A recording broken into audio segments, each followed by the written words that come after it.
Olá, aqui é Ana Paula do projeto Rei Corpo contra a SIDA. Hoje eu vou falar sobre um relato de uma amiga que entrou pedindo aconselhamento pelo Facebook, falando sobre o tratamento que ela recebeu numa farmácia do Rio de Janeiro, que primeiro tinha o Action num preço muito mais alto do que a gente tem aqui em São Paulo. Se aqui está na base de R$ 90, lá estava perto de R$ 120, então uma diferença imensa, caríssimo, inacessível para muita gente. E o action justamente é o teste rápido que a pessoa opta por fazer em casa, com privacidade, né? Então, mas o teste feito em laboratório às vezes é muito mais barato do que o teste feito da farmácia. E justamente assim, não é que um seja melhor do que o outro, é que o action, como o teste de gravidez, ele tem um objetivo que é a praticidade, né? A pessoa compra para fazer em casa na hora que tem o tempo. E o teste de laboratório não, você tem que marcar, chega lá na hora certinha e esperar o resultado. Ambos são bons, ambos são confiáveis, ambos devem ser feitos após a janela imunológica. Muito bem, passando por isso, vamos falar sobre o preço, né? Sobre o preço que está no Rio de Janeiro. Então, tá muito caro realmente. O que ela falou foi, né? Praticamente. Agora eu vou fazer aquela matemática, vou deixar assim, vou deixar por isso mesmo. Então, muito mais caro. E aí, o tratamento. Já me falaram que foram no CTA e foram destratados. Já ouvi relatos também de pessoas que falaram, no caso dela, falando que o farmacêutico ficou olhando com um olhar julgador, né? Lançou um olhar julgador contra ela.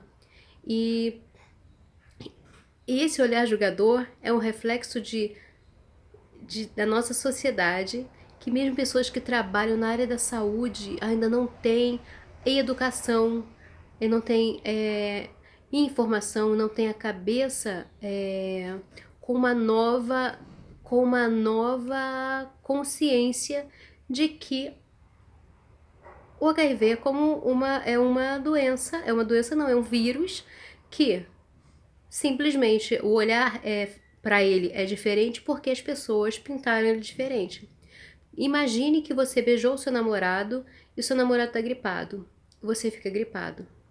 Imagine que você transou com o seu namorado com camisinha, mas ele tinha HPV e você foi infectada com HPV. Mas imagine que você transou com seu marido e você percebeu que estava com hepatite.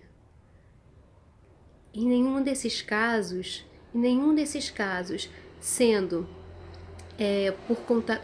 E imagine que alguém tossiu perto de você também e você foi infectada com tuberculose.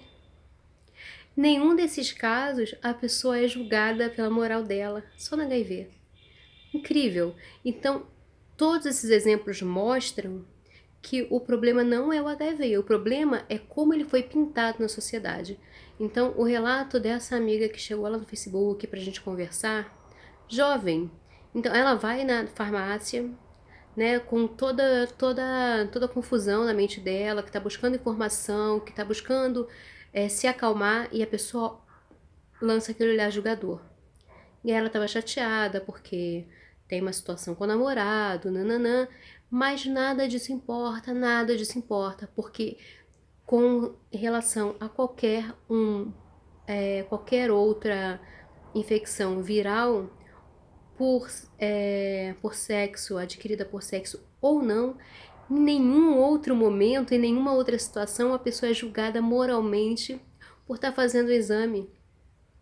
Isso, né, é um reflexo muito grande da nossa falta de educação, de como a gente não tem orientação nas escolas, nas famílias. Nossas famílias não têm orientação, não têm base de conhecimento, base cognitiva. Base cognitiva é o quanto a gente tem de informação para que ela se transforme em conhecimento e sirva de mais um pulinho para a gente saber um pouquinho mais.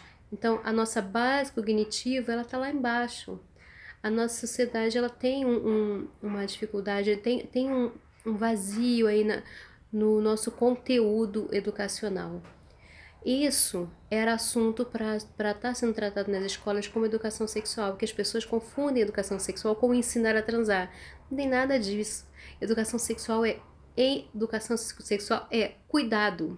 Cuidado com higiene, cuidado com o seu aparelho reprodutor, cuidado com aprender a se prevenir, aprender a se tratar. Educação sexual é a pessoa saber identificar situações que não são comuns, saber identificar quando está sendo assediado ou não. E educação sexual tem tudo a ver com o nosso cuidado com o nosso corpo, com o cuidado com o nosso corpo. E aí, só para poder finalizar essa parte, que ela falou que eu poderia usar o caso dela e por isso que eu tô falando. Ela também me relatou, como outras pessoas também já haviam relatado, que ela buscou informação num canal de uma determinada médica que fala sobre HIV. E sempre, acho que 100% dos casos das pessoas que me falaram que foram nesse canal vêm apavoradas, desesperadas, porque estão com medo de morrer, estão com medo do teste estar errado, estão com medo do negativo ser falso. Gente, a janela imunológica é de 30 dias a partir da relação de risco.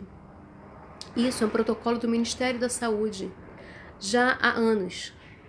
No passado, quando teve o caso da minha irmã, porque o tratamento era outro, o acesso era outro, o nível dos testes era outro, aí a gente esperava mais tempo.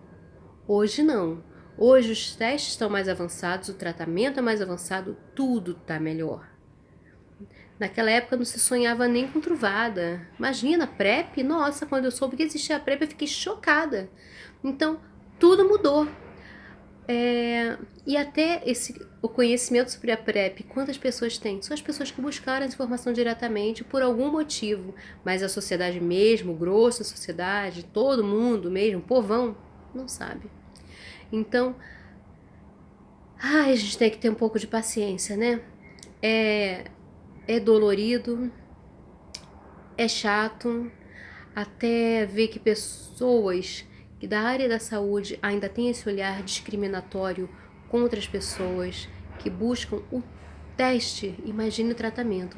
Então, tem certas coisas que a gente tem que passar por cima mesmo e seguir a vida. Agora, uma coisa que eu conversei com ela é não entrar na neura de ficar fazendo 100 testes, 10 testes, 20 testes, um monte de testes, porque o negativo pode estar errado. Se fosse um teste de gravidez o negativo, você aceitaria. Se fosse um teste negativo para HPV, você aceitaria. O teste de HIV fica repetindo por quê? Medo. Medo. Ciladas na mente que são plantadas por esse fantasma que foi colado no HIV. Do perigo, da morte. Quando, se fosse qualquer outra infecção viral, com a mesma situação de infecção, com o mesmo nível, né, de transmissão, com a mesma possibilidade de tratamento, mesmo assim, essa outra situação não é tão temida como HIV. E isso é claro que tem a ver com essa construção lá do passado. Mas vamos atualizar nossa mente. A gente não vive no passado, a gente vive no presente e daqui para o futuro. Gente, um beijo. Vamos buscar informação, usar nossa cabeça, analisar as situações, pensar bem e deixar o emocional de fora disso, agir com a cabeça, porque o emocional às vezes não tá tão legal. Mas para ficar legal, a cabeça tem que estar boa.